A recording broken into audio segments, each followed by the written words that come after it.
بسم اللہ الرحمن الرحیم۔ السلام علیکم۔ بے شک اللہ چاہے تو ایک بکری کے قاتل کو بھی دوزخ میں ڈال دے، اور اگر چاہے تو پوری بستی ویران کرنے والے کو چھوڑ دے۔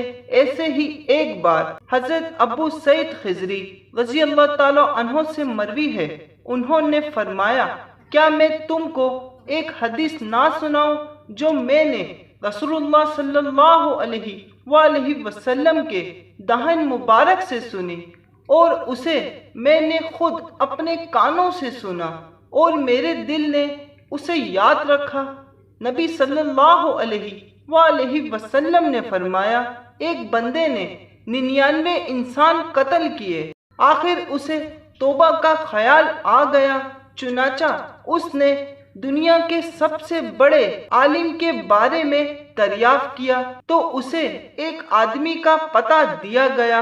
وہ اس کے پاس گیا اور کہا، میں 99 انسان قتل کر چکا ہوں، کیا میری توبہ ممکن ہے؟ اس نے کہا، 99 انسان قتل کرنے کے بعد توبہ کا طریقہ پوچھتے ہو؟ تو اس نے یہ جواب سن کر اپنی تلوار نکال کر اسے بھی قتل کر دیا اور 100 کی تعداد پوری کر دی۔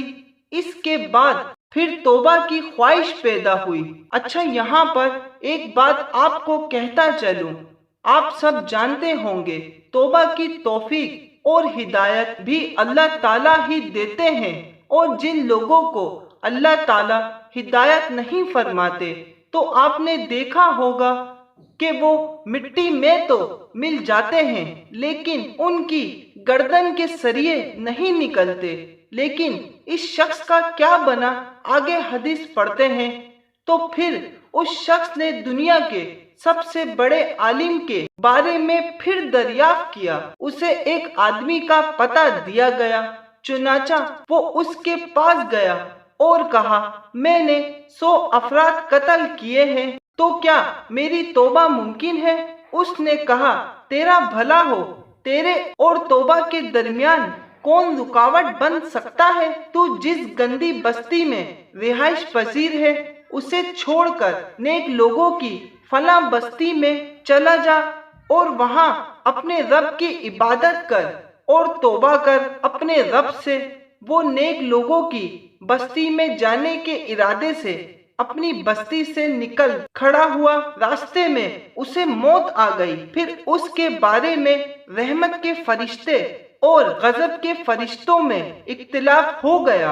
ابلیس نے کہا، اس کا مجھ سے گہرا تعلق ہے، اس نے ایک گھڑی بھی میری نافرمانی نہیں کی۔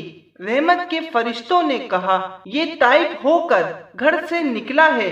پھر اللہ عز و جل نے ایک فرشتہ بھیجا، ان فرشتوں کی دونوں جماعتوں نے اس کے سامنے معاملہ پیش کیا اور اس کی طرف سے رجوع کیا۔ جو فرشتہ اللہ نے بھیجا تھا اس نے کہا، دیکھو یہ آدمی دونوں بستیوں میں سے کس کے زیادہ قریب تھا، اسے اس بستی والوں میں شامل کر لو۔